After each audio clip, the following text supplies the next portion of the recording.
Okey, Assalamualaikum. Hari ni saya ada bagi latihan ni kepada pelajar-pelajar yang datang saya punya tuition. Jadi saya nak bagi jawapan kepada mereka. Okey, so ini adalah latihan 2B untuk penskriptan klien. Kita fokus HTML dan CSS dahulu, dan soalan-soalan ini saya dapat dari soalan-soalan trial tahun-tahun yang lalu. Okay. So salah satu soalannya ialah soalan pertama yang saya dapat. Berikut adalah contoh arahan HTML. Okay. Kita ada HTML body aref www.google.com. So soalannya ialah apakah X, apakah Y. Okay. Yang ini sebenarnya datang dari buku teks. Okay. Yang penting adik-adik kena tahulah apa maksud dia. So aref, kita ada attribute, nama and nilai. So kalau dalam English, this is the value. Alright. Nilai lah value. Dan ini dia punya attribute lah, attribute dan value. So yang ini jawapannya ialah attribute nama, attribute nama, X ialah attribute nama, dan yang ini pula adalah attribute nilai, dan Y pula adalah attribute nilai. Okay, kalau adik-adik perlukan rujukan, soalan ni ada di dalam muka surat 125. Muka surat 125 buku teks. Soalan seterusnya, yang ini macam pengetahuan am lah, tapi kalau kena nak cakap, kalau tak tahu tengok gambar. Okay, so rajah berikut merupakan hubungan di antara pelayan web dan pelayan web. So web server dan web browser. So berikan satu contoh pelayan web. Dia pengetahuan am sebab kena tengok. Kita ada Chrome. Contohnya ada laman Chrome, Safari, Firefox. Walaupun ni soalan ni je lah, dia dah ni sikit lah, dah nak cakap basi pun basi lah. Dia ada IE dekat situ, boleh buat IE ataupun Microsoft Edge.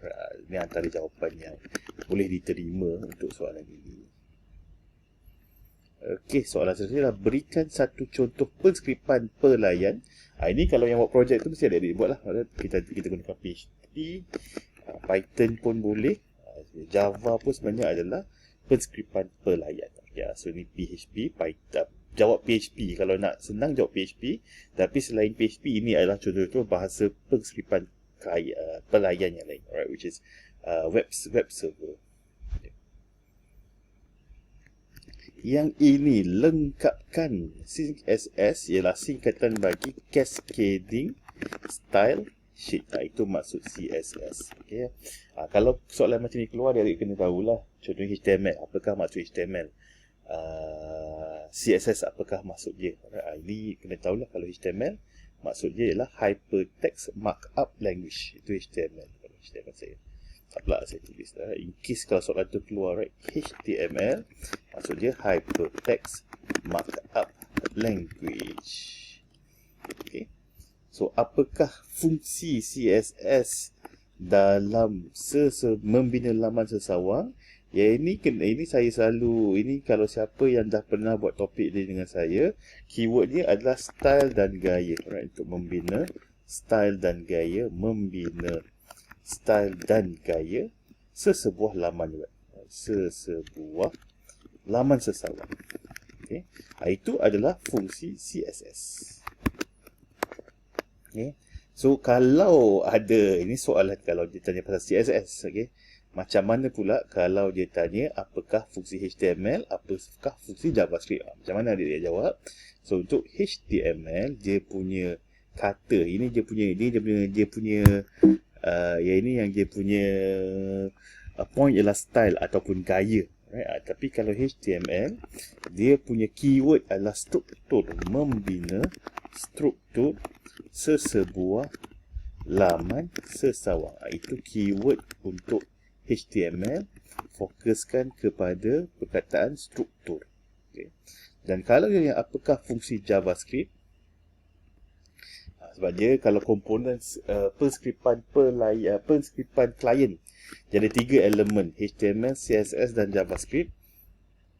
Kalau JavaScript adalah interactivity. So dia punya keywords dia adalah interactivity, membina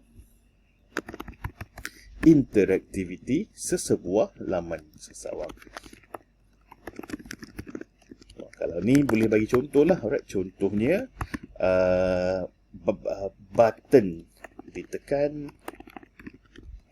okay, pengiraan, right, ataupun pemprosesan data.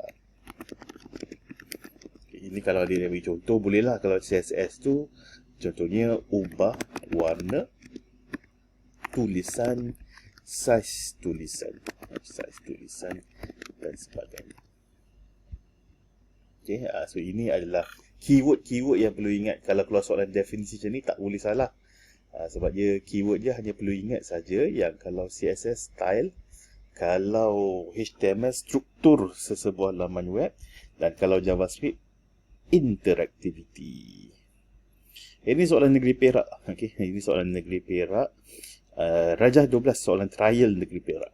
Rajah 12 menunjukkan satu paparan web yang mempunyai beberapa bahagian tertentu yang dikodkan seperti kod arahan di bawah. Lengkapkan kod arahan HTML di bawah. Okey, jadi kita tengok ni. So yang ini dia punya kod yang penuh. Jadi adik-adik kena tahulah macam mana HTML berfungsi. Kod HTML ni semua perlu tahu. Jadi saya akan buat sama-sama. So yang pertama ialah H2. H2 ialah yang atas sekali. Okey, ini ya. H2 ialah yang paling besar. Sebab dia dah tak ada H1. Jadi kita boleh anggapkan yang paling besar ni H2. So yang ini ialah bandar utama di Perak Darul Rizwan. Bandar utama di Perak Darul Rizwan. Okay. So ini dia punya H2. Kemudian dia ada section nav. Nav ialah navigation. Right, semua yang ini dia punya navigation. So ini section nav. A tu ialah untuk buat link. Alright, A tu ialah untuk buat link. UL dan LI untuk buat listing. Alright, ini untuk buat list. A ialah link, UL dan LI ialah unordered list. So kita tekan Tanjung Maling, Kuala Kangsar, Batu Gajah. Jadi so yang nombor 2 jawapannya ialah Kuala Kangsar. Yang ketiga jawapannya adalah Batu Gajah. Itu untuk yang kedua dan ketiga. Okay. So kita baca balik dekat sini, jadi ada H1 di sini. So bandar Tanjung Malim, alhamdulillah, sampai sini kan. Dia tengok ada pasangan buka dan tutup. So soalan ini sebenarnya dia ada tutup P tapi pasangan dia tak ada. Kalau P, H1, H2, H3 semua kena ada pasangan. Yang ini untuk yang nombor 4 memandangkan tiada pasangan. So yang keempat jawapannya adalah pasangan P ataupun pembuka P. Okey, ini pembuka P. Okay. So yang ini pun sama juga. Yang nombor 4 pun sama kan? Nombor 5. Alright, nombor 5 ialah pasangan. Pasangan dia adalah apa yang ni dah buka sini, ini dah buka sini. Ini tak ada penutup. Alright, ini tak ada penutup. Jadi jawapan dia adalah penutup artikel. Alright, penutup /artikel. Okay, yang itu dah betul. Ya ini macam tricky juga ni. Dia macam tricky sebab dia dah buat dah dia punya ni. Tapi dia adalah penutup section. Alright, jadi jawapan dia adalah penutup section lah. Alright, penutup section. Tapi tak ada sebab adakah ia typo ataupun dia trick. Saya pun tak berapa sure. Okay, kalau dia ni kalau maknanya dia dah buat, maknanya ini section sajalah. Alright, sebab dia tutup section. Section ni dia tutup section ni, ini tutup artikel. Kalau jadi jawapan dia kalau saya akan jawab /section. Okey. Yang kita akan tengok balik P. Ini saya tak boleh agak lah. Saya kena tengok website dekat atas. So kalau ke dalam P tu bawah ini footer. Footer tu biasanya yang bawah tu jadi perkataan footer. Perkataan footer di dalam elemen footer. Alright, di dalam elemen footer. Dia mungkin nak bagi confuse. Alright, dia tengok adik-adik tengok ada footer. Tapi footer ni sebenarnya adalah elemen. Ini adalah perkataan footer. Perkataan footer tu apa yang keluar. Kalau dalam ni, dalam tag ni, dia takkan keluar. Yang keluar tu adalah antara tag. Dan akhir sekali macam biasa kena cari pasangan. Dia pasangan ini adalah body. Pasangan ini adalah HTML. Yang ini semua huruf kecil. Ini huruf besar lah. So yang ini adalah HTML. Kena buat sekali lah HTML. Okay, basically ini soalan yang agak mudah lah. Alright, ini soalan yang agak mudah. Sepatutnya topik ini adik-adik saya boleh katakan kena practice, jadikan je spot question untuk HTML dan CSS. Okay. Sekian saja ini. Nanti kita akan buat untuk topik lain pula.